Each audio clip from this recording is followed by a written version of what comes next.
Alors maintenant que les faits sont établis, on peut passer à la seconde partie de l'entretien, du concept, du combat, du Gaulois. J'ai été dans la description des faits massifs qui nous concernent aujourd'hui. J'irai maintenant vers un certain nombre de mises au point conceptuelles. Oui, parce que le propre de toute idéologie, c'est d'empêcher que s'opèrent dans les esprits les amalgames et les relations qui se font dans le réel. Hein. C'est ça le pas d'amalgame. Alors d'abord, oui, pas d'amalgame entre terrorisme et immigration musulmane.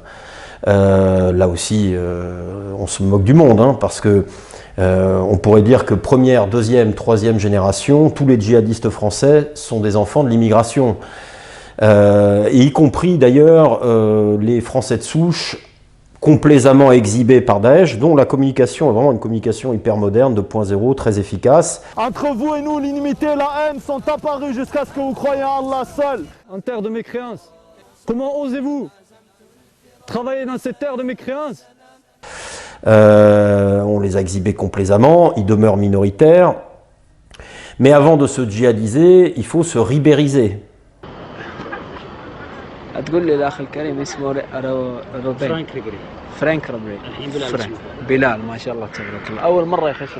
Et cette ribérisation ne peut se faire uniquement par Internet. Je n'ai jamais cru au djihadisme hors sol. C'est anthropologiquement intenable. Il faut un contexte, des admirations, des pressions, des amitiés, une fréquentation qui ensuite fait d'Internet l'instrument éventuel d'une accélération du processus. Là encore, concernant le bassin que le sunnisme offre au djihadisme, Aldostérone le dit mieux que moi. Cette éducation dans l'occulte, qui est une éducation qui est aujourd'hui malheureusement prodiguée à énormément de gamins arabo-musulmans, qui transforme un certain nombre de familles sans que celles-ci ne s'en rendent compte, sans même une méchanceté ou une mauvaise intention quelque part, qui transforme l'éducation de cette famille, ou qui transforme cette famille en secte apocalyptique.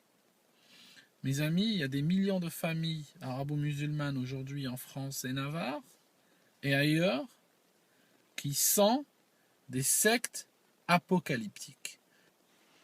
Quand vous regardez ces terroristes en Syrie, en Irak, jouer avec les têtes de leurs victimes, ou manger leurs victimes, ou torturer leurs victimes, vous êtes en train de voir la quintessence, le summum, l'aboutissement de l'éducation de nombreuses familles arabo-musulmanes aujourd'hui.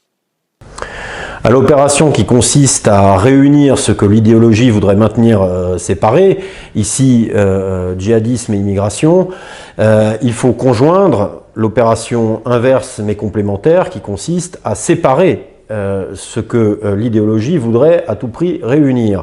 Et là je pense au lien qui est fait entre l'histoire de France et l'immigration, c'est-à-dire l'immigration comme cœur même de l'histoire de France, ou l'idée d'une France entièrement construite par l'immigration. Alors là-dessus, Fernand Braudel a tout dit dans l'identité de la France. De la fin des dernières invasions magyares dans la vallée du Rhône et normande au nord-ouest à la fin et à la fin du 9e siècle et au début du 10e siècle, la souche de population demeure à peu près constante. Il y a des immigrations résiduelles comme les Toscans à Lyon, une immigration d'élite, mais on peine même à parler d'immigration, Mazarin par exemple. Bon. Mais en réalité, il y a une constante ethnique qui se maintient à travers les âges. Elle est aussi perceptible dans l'onomastique, c'est-à-dire les noms des villages, les patronymes. Donc la France n'a pas attendu le 19e siècle et les premières vagues d'immigration significatives, belges, italiennes, polonaises, espagnoles, etc., pour exister. D'ailleurs, il me revient un souvenir des années 80, on était chez des amis d'amis, et puis il y avait des Maghrébins, là par ailleurs assez sympathiques, donc de la deuxième génération, eux, qui, de façon assez agressive, je ne sais plus comment c'était venu d'ailleurs, se sont mis à à m'interroger, mais qui est français? Vrai français, ça veut rien dire. Adjani, regarde, elle est kabyle. Montand est italien. Deneuve, on trouverait. Bon, à mon avis, ils auraient du mal, mais... Et moi, j'avoue que j'étais assez perplexe, c'est-à-dire qu'ils me semblaient, eux, très assurés de ce qu'était un Algérien ou un Marocain, mais alors, en revanche, là, français, c'était moins net. Et il y a beaucoup, d'ailleurs, de jeunes gens issus de ces communautés qui sont absolument convaincus qu'en réalité, il n'y a pas vraiment de substantialité, quoi, à la nationalité française. C'est un patchwork, c'est un pays qui a été construit comme ça par ajouts successifs. Alors qu'en réalité, il y a un principe d'unité. D'ailleurs, aucune nation ne se construit sans un principe d'unité qui vient cimenter sa diversité interne, y compris les États-Unis d'ailleurs, qui est sans doute le pays qui, dans son histoire, admet le plus de diversité initiale, quoi qu'il y ait quand même une souche anglo-saxonne. Alors certes, il y a la Virginie plutôt anglicane, des planteurs, il y a une première diversité interne, et il y aura beaucoup d'immigration, effectivement. Mais on peut dire qu'en France, l'unité procède par, mais aussi souvent contre, la diversité interne des provinces.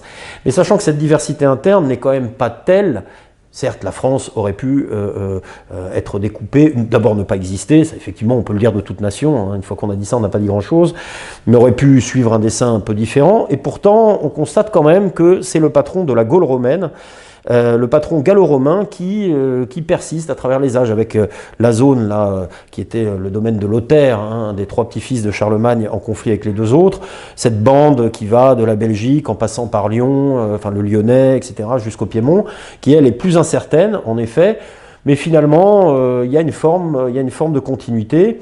Et puis le principe du sacre de Reims qui impose le roi de France comme suzerain des grands barons, comtes, ducs infiniment plus puissants que lui, effectivement, au départ. La stratégie habile que la royauté va mener à travers alors des coups de force, des mariages, des cessions, des rétrocessions de territoires, etc. Et bien tout cela va aboutir à forger un ensemble homogène, cimenté à la fois par le sacre de Reims, le primat royal, et puis par la culture gréco-romaine, les juristes de droit romain, etc. Et puis par rapport aux provinces, il y a une contiguïté territoriale. Ce ne sont pas des gens qui arrivent d'autres pays pour éventuellement vivre ensemble. Non, c'est un lent processus qui n'a précisément rien de commun avec l'immigration des 40 dernières années. Donc la France existe, la France a une histoire, la France a une constance et une substance, même si en effet, et ça je l'ai dit en commençant, en m'adressant aux indigènes de la République, c'est sans doute un des pays les plus généreux du monde, et j'ajoute le moins raciste, parce qu'effectivement, cette unité s'est construite plus politiquement qu'ailleurs, ça on le sait. Hein. Le rôle de l'État est sans doute plus central que dans la constitution de l'identité allemande, par exemple. Hein. Là, l'identité ethnique est donnée, et puis elle tardera d'ailleurs à se structurer politiquement, tandis qu'en France, il y a vraiment un travail du politique. Mais ça ne signifie pas, à l'inverse, contre une conception trop abstraite de l'histoire de France, qu'il n'y ait pas une unité de mœurs, de culture très ancienne, avec des différences internes, hein, entre Locke et Loyal, etc. Mais tout cela, finalement, va s'assimiler, là, pour le coup, et se fondre.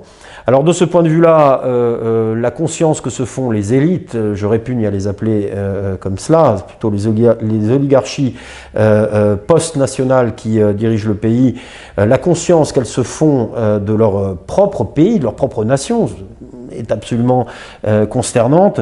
Le débat sur l'identité nationale qui avait été diligenté par Sarkozy et son gouvernement, pour des raisons bien évidemment stratégiques, mais peu importe, avait donné lieu à un festival de déclarations totalement délirantes et vides. Par exemple, Éric Besson, à l'époque ministre de l'identité nationale et de l'immigration, je cite, « La France, alors accrochez-vous, hein, n'est ni un peuple, ni une langue, ni un territoire, ni une religion. » Ah bon ? C'est un conglomérat de peuples qui veulent vivre ensemble. Ah, l'inévitable vivre ensemble. Il n'y a pas de Français de souche, il n'y a qu'une France de métissage. Bon, il s'était un peu ravisé après. Et puis ensuite, Martine Aubry, en grande forme. Nous pensons que l'identité de la France n'est pas ethnique, pas religieuse, pas culturelle. se demande ce qu'elle est, c'est l'appartenance à des valeurs communes. Alors il serait intéressant que des ethnologues et des anthropologues sérieux se penchent là-dessus. Il serait intéressant d'appliquer ce genre de définition à d'autres pays que la France, je sais pas, au hasard l'Algérie ou le Maroc, et là on rigolerait bien. Je passe également rapidement sur Mélenchon qui, de manière très agressive, je ne sais absolument pas ce que ça veut dire français de souche. Écoutez-moi bien, vous tous qui m'écoutez. Cela crée de fait deux catégories de Français. Les uns sont dorénavant des Français de souche, et je ne sais pas ce que ça veut dire, et les autres sont des Français de papier. Pour revenir au fond de l'affaire, c'est-à-dire la conception française de l'identité et de la nationalité. Alors on connaît le débat France-Allemagne, d'un côté l'Allemagne, identité ethnique, et le politique ne vient que la prolonger, de l'autre la France, identité politique, et puis l'ethnoculturel suit. Bon, en réalité c'est toujours un peu plus compliqué que ça, et particulièrement chez Ernest Renan, dont la célèbre conférence « Qu'est-ce qu'une nation ?» est désormais un classique.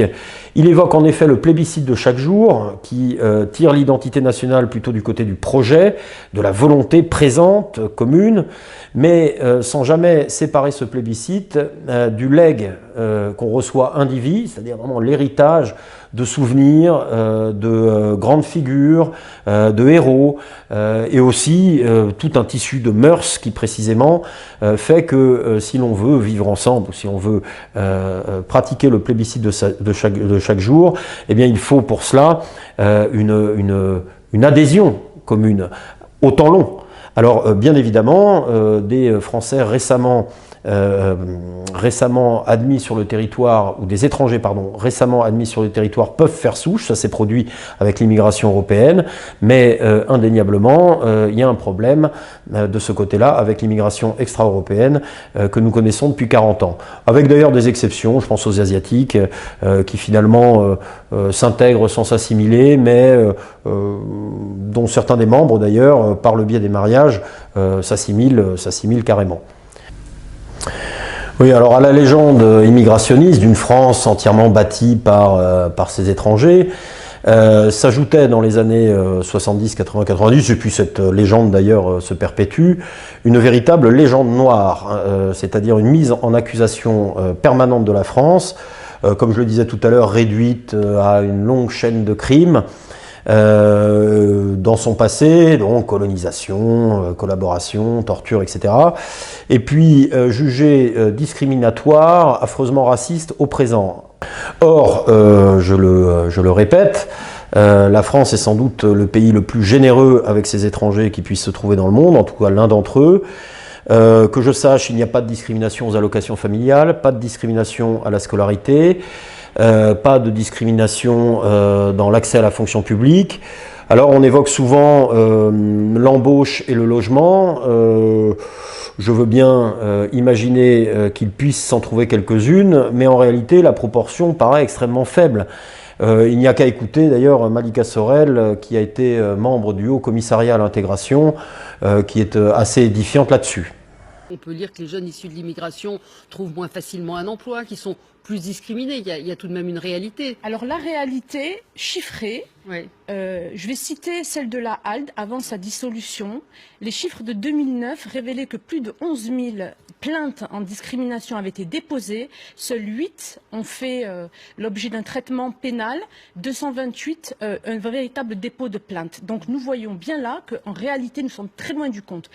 Donc si j'osais, je dirais qu'il y a plutôt un sentiment de discrimination qu'une discrimination réelle. Ensuite il faut voir aussi comment les gens se comportent, parce que encore une fois, je ne sais pas, si on est propriétaire d'un petit logement, on peut avoir le droit aussi de faire son choix. Alors sans doute pas pour des raisons directement ethniques, mais des raisons de comportement d'abord, etc.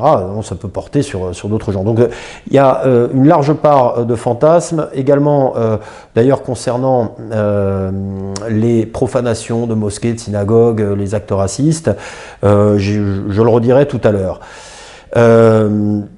Oui, alors de mon côté d'ailleurs, si j'étais taquin, je considérerais que je pourrais évoquer le fait que j'ai le sentiment d'avoir été discriminé politiquement pour l'accès à des heures en classe prépa Sciences Po, mais enfin je n'ai strictement aucune preuve, hein, donc eh bien j'en reste là. Non, ce qu'on peut constater, c'est que véritablement l'antiracisme, non seulement est mensonger, mais en outre, il est devenu une sorte d'arme de la lutte des classes, c'est-à-dire qu'il y a ceux qui ont le moyen des frontières sociales, l'ancienne bourgeoisie ou la nouvelle bobo, et qui donc jettent l'antiracisme à la face de ceux qui n'ont pas les moyens des frontières, c'est-à-dire qui sont obligés de vivre ensemble avec une immigration qui, comme je le disais tout à l'heure, est malheureusement et bien souvent une immigration d'hostilité. Oui, alors comme la France n'est pas un pays construit par l'immigration, eh bien, je veux me pencher là sur la question de l'assimilation, puisque précisément le modèle français est assimilateur. Elle fait des étrangers des Français. D'ailleurs, de ce point de vue-là, je sais pas, si on prend le grand exemple de Gambetta, on peut penser que c'est Gambetta qui, d'ailleurs, on peut penser, c'est une évidence, que c'est Gambetta qui s'est francisé plutôt que la France qui s'est italianisée, qu'il y ait des apports, une sensibilité particulière. Oui, bien sûr, ça je ne le nie pas, mais enfin, n'inversons pas les rôles. Bon, l'assimilation qui a très bien fonctionné pendant un siècle est aujourd'hui grippée. Alors pas pour toutes les communautés, encore une fois. Hein. Moi je connais des Russes, ils sont assimilés en une génération. Hein. Mais effectivement, pour l'immigration afro-maghrébine à dominante musulmane. Ce qui est extraordinaire d'ailleurs, et c'est là le génie français, c'est que certains d'entre eux s'assimilent et pas seulement s'intègrent, pas simplement vivre pacifiquement, mais véritablement deviennent des Français. Mais il faut bien dire, et je pense à quelques cas particuliers de ma connaissance, il faut bien dire que ça suppose un arrachement à l'égard de sa communauté particulièrement violent. Preuve aussi que les dites communautés, pour être clair, maghrébines et africaines, ne sont peut-être pas, elles, très ouvertes. C'est-à-dire qu'elles rappellent leurs membres, elles leur tapent sur l'épaule dès lors qu'ils affirment des velléités de se franciser. Bon, de ce point de vue-là, il y a un personnage assez médiocre par ailleurs qui a eu une formule qui a fait florès. J'ai nommé Jamel Debbouze, qui a eu cette formule. Le Maroc, alors attendez, j'oublie toujours l'ordre. Le Maroc, c'est mon père, la France, c'est ma mère. On ne choisit pas entre son père et sa mère. Alors ça, c'est le type même de formule spécieuse, tout à fait sophistique, qui en réalité permettent simplement de déposer un voile sur la réalité du problème. Et puis aussi de nous la faire à l'envers, hein, pour être parfaitement clair. Hein. D'abord, que je sache, le Maroc et la France ne sont pas mariés, tandis que l'Auvergne et la France sont mariés, la Bretagne et la France sont mariés, l'Auvergne et la Bretagne sont mariés par la France, et puis concernant les immigrés européens, eh bien, au fond, même s'ils peuvent conserver une identité mineure, mineure c'est pas péjoratif d'ailleurs, hein, dans leur famille, par les voyages estivaux, eh bien, le mariage s'est produit, c'est-à-dire qu'ils sont devenus français. On ne peut pas avoir deux nations, on peut avoir deux parents, mais on n'a pas deux nations. Et d'ailleurs, quand on parle de choisir entre son père et sa mère, c'est un peu l'aveu là qui est quand même logé dans la formule de Debbouze, eh ben, c'est qu'il y a eu divorce, ou qu'en tout cas, il n'y a jamais eu vraiment union. Donc là, je fais un sort définitif à cette formule. Dans le cas où deux appartenances de consistance et de force concurrentes, parce qu'entre Italie et France, il y a beaucoup moins de concurrence qu'entre Maroc et France. C'est tout, il y a beaucoup moins d'hostilité, de conflits identitaires. C'est une évidence. Eh bien, il y en a toujours un qui l'emporte. Et on sent bien que chez Debbouze, c'est l'identité marocaine qui l'a emporté. D'ailleurs, je ne vais pas vous lire ses œuvres complètes, mais il y a un passage dans la presse qui est particulièrement net. Il évoque sa femme. Et ma femme a cette facilité d'adaptation, cette grande intelligence, elle est vraiment gentille, et puis elle est très jolie, ce qui facilite aussi les choses. Oui. Elle est allée vers ma famille, elle s'est mise au diapason. On s'assoit par terre pour manger, elle s'assoit par terre pour manger. Elle s'est sentie bien. Quand on se sent bien, on est le bienvenu. Quand on flippe, on se fait mordre. On ne peut pas être plus clair, là, c'est de la contre-assimilation. C'est-à-dire que c'est la communauté en question qui donne le là, qui fixe ses normes et qui fait valoir ses exigences. Donc, si vous voulez, l'assimilation, certes, elle a été à la fois bloquée par les élites françaises.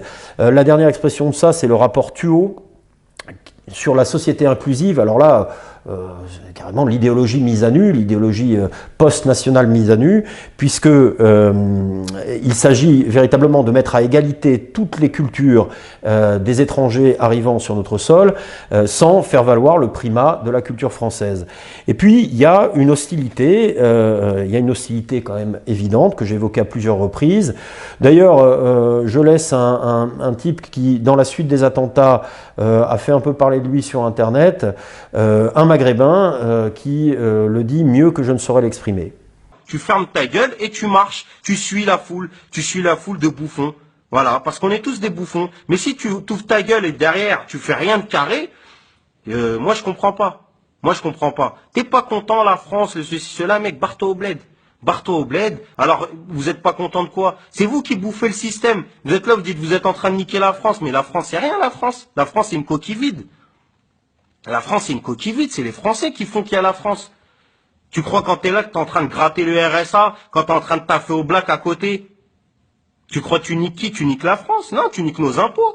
Donc vous êtes là, vous voulez niquer le système, vous voulez niquer machin, alors que dès que vous êtes en Thaïlande, vous êtes à Marrakech, vous parlez que français, vous êtes content quand les gens ils vous répondent en français, parce que vous êtes des clandos, vous savez même pas parler, vous êtes incapable d'aligner 2 mots d'anglais ou 2 mots d'arabe, vous êtes content, vous êtes fiers là quand vous êtes au bled, ou vous êtes à l'étranger, que les gens ils vous parlent en français, ouah t'es français, et puis là quand vous êtes en France, vous faites les rebelles, arrêtez de faire les rebelles pour rien du tout, vous êtes rien rebelles, vous êtes que des bouffons, vous profitez du système, vous êtes des haineux de la vie.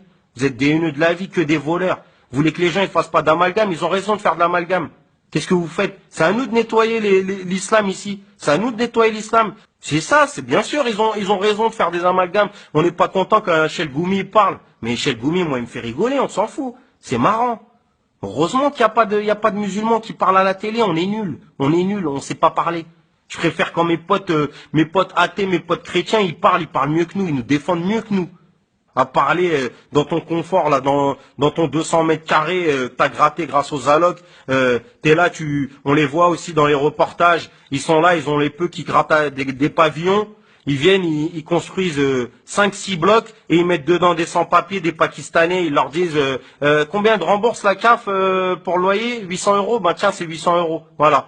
Ils leur font des boui-boui là de 5 mètres carrés, ils les font payer 800 €, ils grattent des fois 10 000 € par mois. Et eux-mêmes, ils sont au chômage aussi. Et ils grattent 10 000 € sur la misère des gens. Voilà. C'est ça le comportement des arabo-musulmans d'aujourd'hui. Qu'il faut combattre, qu'il faut dénoncer. Ces gens-là, faut les balancer.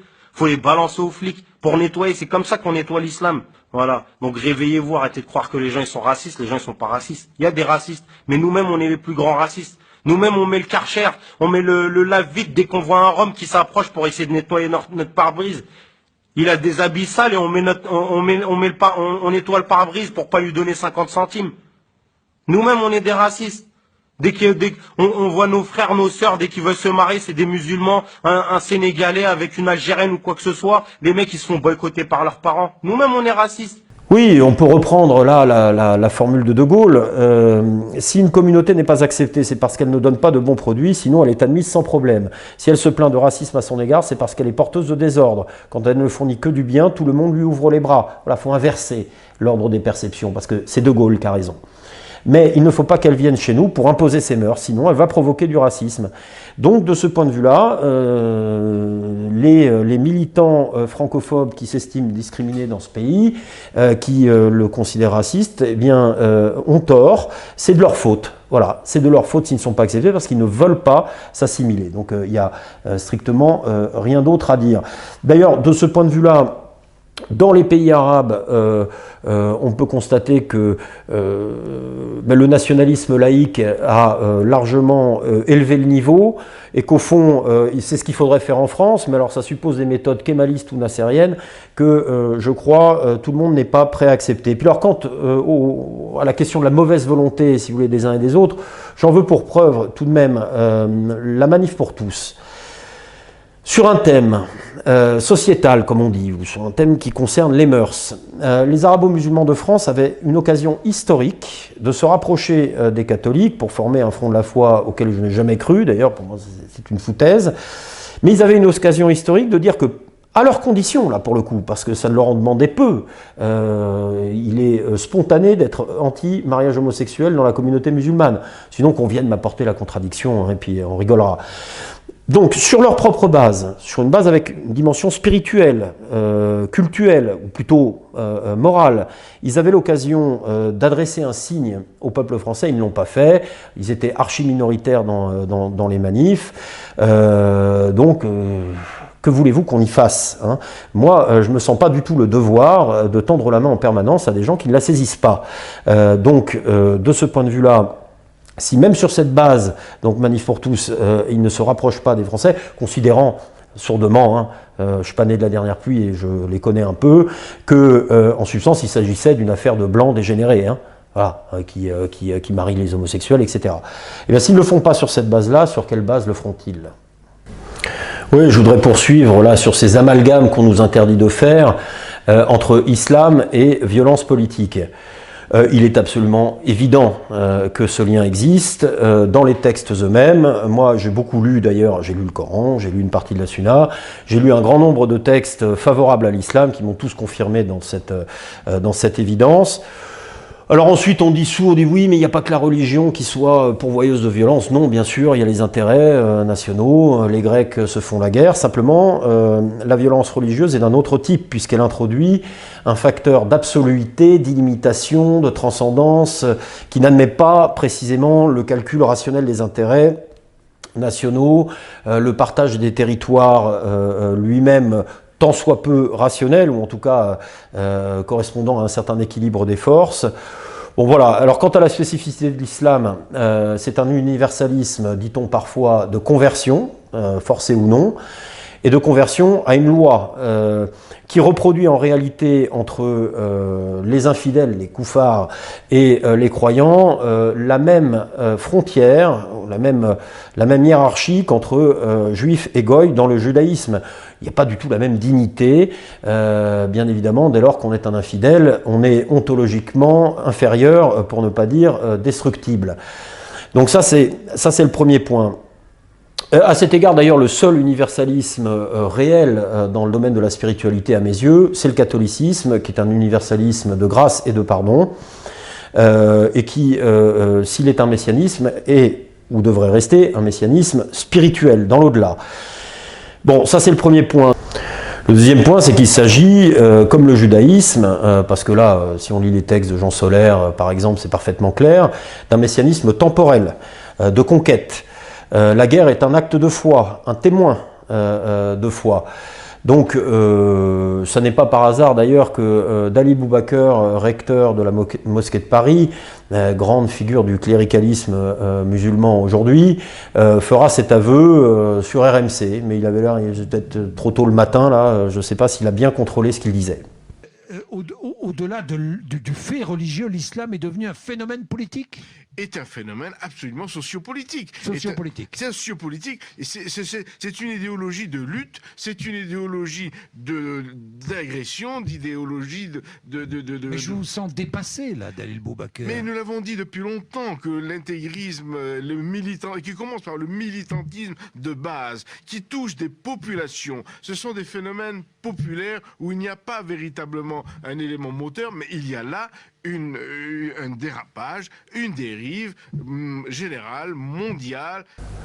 Oui, alors le déni de cette réalité que Dalil Boubaker de bon matin s'est mis à reconnaître provoque des discours totalement délirants qui expriment vraiment un taux de conneries radioactif. À cet égard, et pour finir, sur ce point, je laisse Rachida Dati s'humilier toute seule. On a souvent mis en lien ces jeunes qui s'engageaient en lien avec les problèmes d'immigration, d'intégration et d'islam. On se rend compte avec maintenant les visages, les parcours, les identités, que ceux qui sont engagés dans ces combats barbares ne sont ni liés à l'immigration, ni liés à l'intégration et encore moins liés à l'islam. Oui, à cet égard, on entend souvent dire que Daesh est l'instrument de l'Arabie Saoudite et des États-Unis. C'est pas complètement faux. Simplement... il faut bien voir qu'on est instrumentalisé quand on est instrumentalisable et que l'instrument peut se retourner contre son artisan, c'est d'ailleurs un peu le cas de Daesh contre l'Arabie Saoudite, Et qu'enfin, on instrumentalise que des forces disponibles. Alors certes, qu'on va armer, qu'on va financer, mais il faut qu'il y ait un terrain. Là, en l'occurrence, les États-Unis et l'Arabie Saoudite auraient eu du mal s'ils avaient eu affaire à des bouddhistes dans la région. Donc, il faut quand même être un peu sérieux. Et je crois qu'il faut se garder d'une représentation naïve de la puissance. C'est-à-dire que la puissance des États-Unis et de l'Arabie Saoudite conjuguée est en effet considérable, mais elle peut trouver ses limites, se prendre les pieds dans le tapis. L'histoire le montre. Il y a le cas de l'Afghanistan. On arme les Moudjahidines, ils se retournent contre la puissance américaine. Il faudrait se garder de l'idée d'une maîtrise parfaite et totale. Ce sont des situations explosives. Chacun des acteurs, encore une fois, joue sa propre partie, conserve une part d'imprévisibilité dans ses réactions. Si vous voulez, pour le dire autrement, Daesh, ce ne sont pas des légions de Lee Harvey Oswald. Hein. Ce n'est pas le Patsy, là, le pigeon, comme il le dit lui-même, qu'on met sous cloche, qui est un ancien marine, qu'on envoie probablement en URSS, qui se marie avec une Russe, qui traîne et avec les réseaux pro-castristes et avec les réseaux anti-castristes. Donc là, c'est la figure vraiment du pigeon, de l'instrument. Il y en a quelques autres. On pense aussi à l'assassin de Martin Luther King, je ne sais plus comment il s'appelle, James Earl, je ne sais plus comment. Ce ne sont pas des légions de Lee Harvey Oswald qui frappent aujourd'hui et qui composent les rangs de Daesh. Encore une fois, les nationalismes laïcs arabes, ça fait 50 ans qu'ils y travaillent. En réalité, le djihadisme est au programme de l'islam, il y a des résurgences permanentes et le seul moyen de le domestiquer, ce sont des États forts à légitimité arabe. Parce que je pense qu'en France, on aurait beaucoup plus de mal à faire accepter aux communautés musulmanes une politique de type kémaliste. Moi, je serais partisan de ne pas leur demander leur avis, mais effectivement, ça, c'est la situation créée par l'immigration, c'est-à-dire la désaffiliation, la coexistence de peuples, qui produit ce problème de légitimité. Et puis, je terminerai en disant que il y a des instruments effectivement plus dociles que d'autres. Par exemple, pour les États-Unis, l'Arabie Saoudite, qui est un allié depuis 1945, ce qu'un certain discours antisioniste oublie systématiquement ou omet de rappeler, l'Arabie Saoudite, c'est rien du tout. C'est un mélange de vénalité, de cupidité, puis de bédouins qui ont eu de la chance, avec le gisement pétrolier qui est sous leurs pieds, et de religiosité sous sa forme la plus pauvre, la plus désincarnée. C'est pas une nation.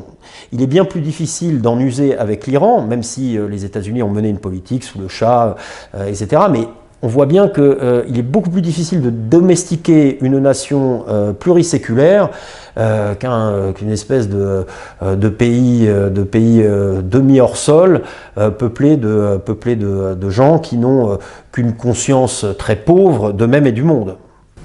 D'ailleurs, la collusion entre les États-Unis, l'Arabie Saoudite et même Israël procède d'une conception partagée, méta-géopolitique, si je puis dire, du monde. Une conception essentiellement messianique. Le monde devrait être réunifié par les uns et par les autres, qu'il soit réunifié par la démocratie religieuse de marché des Américains ou par la Oumma internationale ou par l'avènement enfin du Grand Israël. Face à cela, il y a le camp des réalistes, des Westphaliens, du nom des traités de Westphalie, qui ont mis un terme à la guerre de 30 ans en posant le principe de la souveraineté nationale et territoriale des États et de la non-ingérence dans les formes de gouvernement et le système de valeurs qui prévaut à l'intérieur de chacun d'entre eux. Et aujourd'hui, eh bien, c'est Poutine, et la Russie de Poutine, et pas la France, dont ça serait pourtant la vocation historique, qui est le porteur.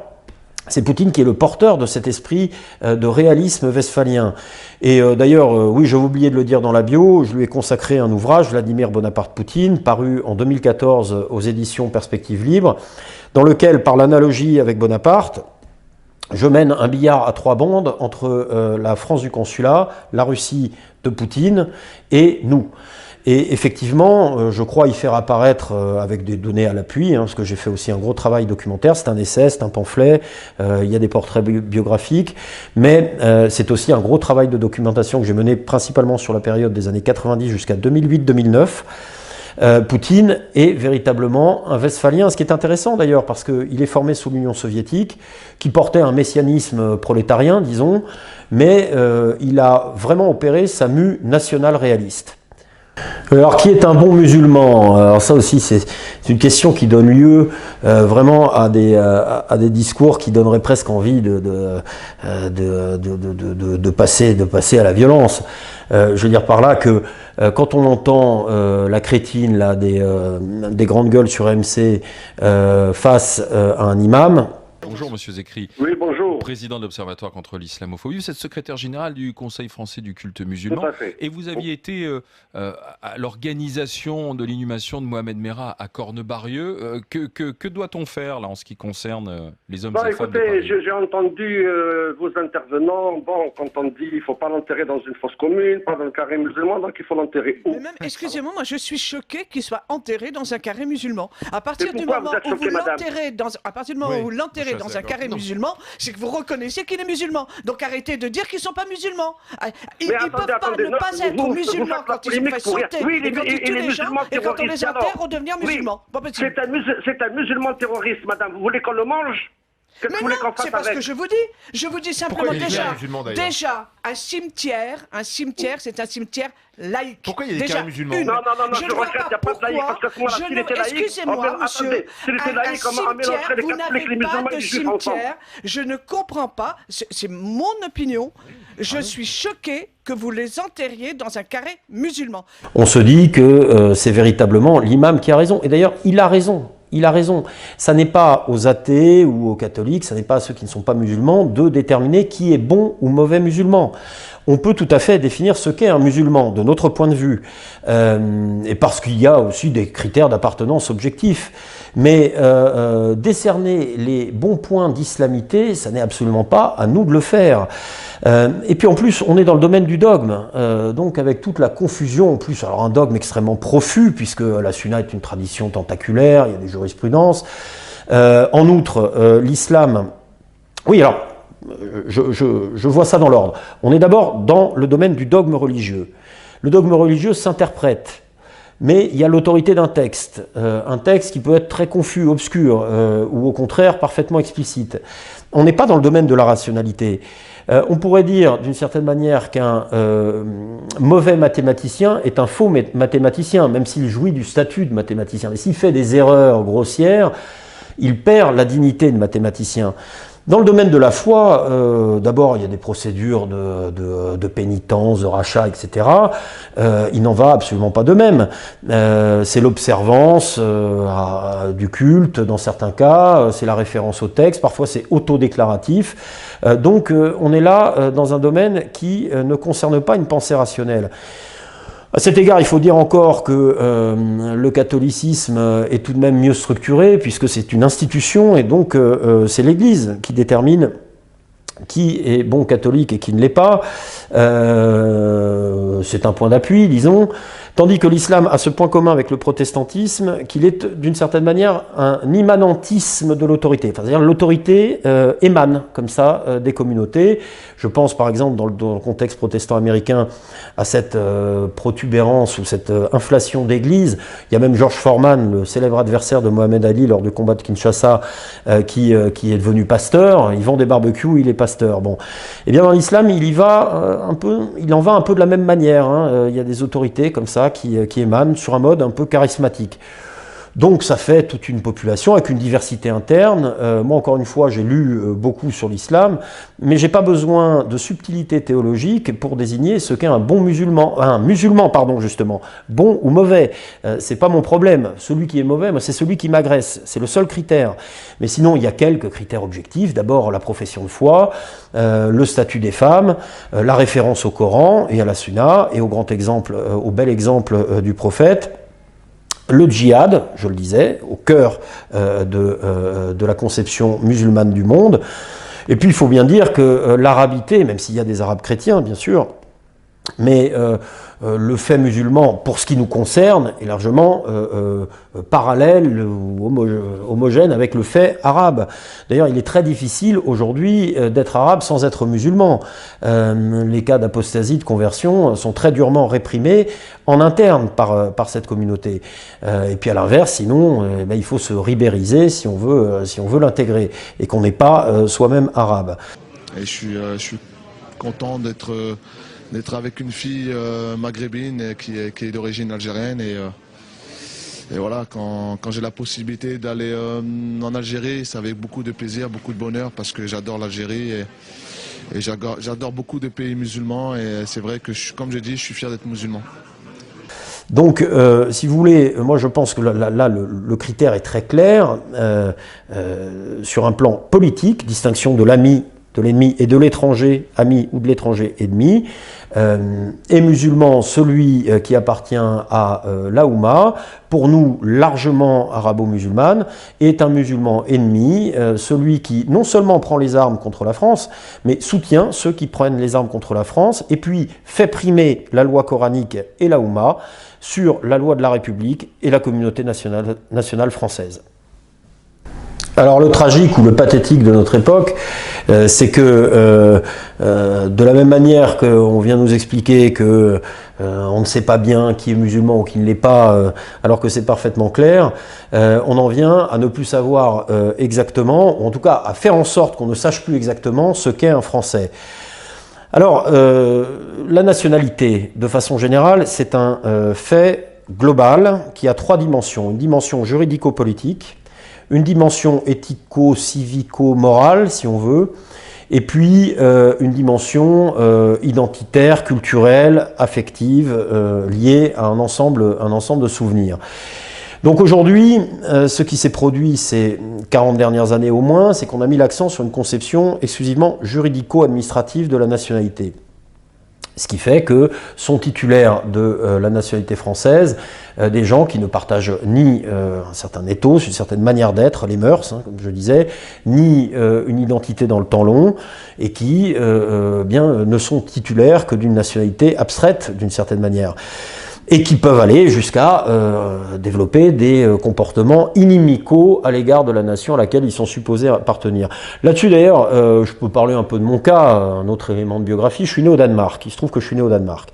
Le Danemark ne pratique pas le droit du sol, mais il y a des dispositions prévues pour ceux qui sont nés sur le territoire danois, pour qu'ils puissent non pas revendiquer, mais demander la nationalité danoise, mais au terme d'un processus extrêmement exigeant. Il y a des tests de langue, mais là, c'est pas de la rigolade. Il faut avoir résidé, je sais plus là exactement, je crois entre 5 et 10 ans au Danemark, y travailler, y avoir un emploi, etc. etc. Bon, il n'y a pas de grande braderie. Mais quand bien même j'aurais obtenu la nationalité danoise, à supposer que j'appartienne à une bande communautaire de catholiques durs, que pourquoi pas je sois un relais précisément de milices catholiques armées qui s'en prendraient au protestantisme danois, et que chaque jour qui passe, je clame ma haine du Danemark et puis que j'agresse les Danoises et que je crache à la gueule de leurs hommes, eh bien ça ferait pas de moi un Danois. Voilà. Donc la nationalité, c'est un fait global. Et là-dessus, je dirais une dernière chose d'ailleurs sur l'assimilation, parce que du côté de la mouvance nationale, il peut y avoir une espèce de topos comme ça, selon lequel si les uns et les autres ne s'assimilent pas, c'est parce que nous serions décadents, dégénérés, dans le vide spirituel, etc. Bon. D'abord, je ne le pense pas, et je ne pense pas en tout cas qu'il faille opposer une religiosité équivalente à celle de l'islam pour lui résister. D'abord parce que ça ne serait pas la France au sens complet du terme. La France est catholique, mais la France est aussi gréco-romaine, elle est aussi sceptique, c'est aussi Rabelais, c'est aussi tout un tissu de mœurs qui ne sont pas strictement liés au catholicisme, même si le catholicisme imprègne en profondeur la France, et moi je respecte la religion de mes pères et de mes ancêtres, mais on y perdrait quelque chose. Et puis, d'autre part, quant à notre état présent, c'est toute la question, ça, où nous en sommes de nous-mêmes. Est-ce que nous sommes entièrement décadents? Est-ce que nous sommes prêts d'être terminés ou d'être finis? Bon, moi, je ne le pense pas. Et cet optimisme que j'évoquais en début d'entretien, eh bien, me paraît trouver des points d'appui dans le réel. Il y a cette common decency que Michéa reprend à George Orwell, cette décence des gens ordinaires que je vois encore agir et qu'un certain nombre d'étrangers, d'ailleurs, apprécient. Je pense à certains copains russes. Il y a malgré tout encore une mémoire de ce qu'a été la grandeur de notre pays. Il y a encore de beaux restes ou de belles persistances dans l'éducation nationale. J'espère en faire partie. Moi, j'ai eu des maîtres inoubliables. Il y a quelque chose qui passe encore de l'identité française et du temps long français. Donc je trouve extrêmement facile de simplement pointer notre décadence. Alors quand est-ce qu'on l'a fait remonter? Là aussi, hein. Certains vont même jusqu'au XIIIe siècle. Hein. Depuis Saint-Louis, c'est la décadence. D'autres, 1789. Non, je crois que la France reste désirable. D'ailleurs, pour elle-même, d'abord pour nous, Français, non seulement désirable, mais valeureuse. Elle nous oblige, mais aussi pour l'étranger. Et de ce point de vue, il me semble tout à fait délétère de considérer que finalement on a raison de ne pas vouloir s'identifier à un pays qu'on résumerait à ses élites et à son consumérisme qui est universel, hein, parce qu'il faut regarder ailleurs aussi, alors qu'il y a des résistances ou des persistances éthiques, civiques, politiques. Et je voudrais essayer de penser la rationalité à l'antique, de façon gréco-romaine, d'ailleurs plutôt grecque que romaine. Mais avant cela, je voudrais justement me pencher sur la question de l'analogie entre notre situation actuelle et le déclin de l'Empire romain.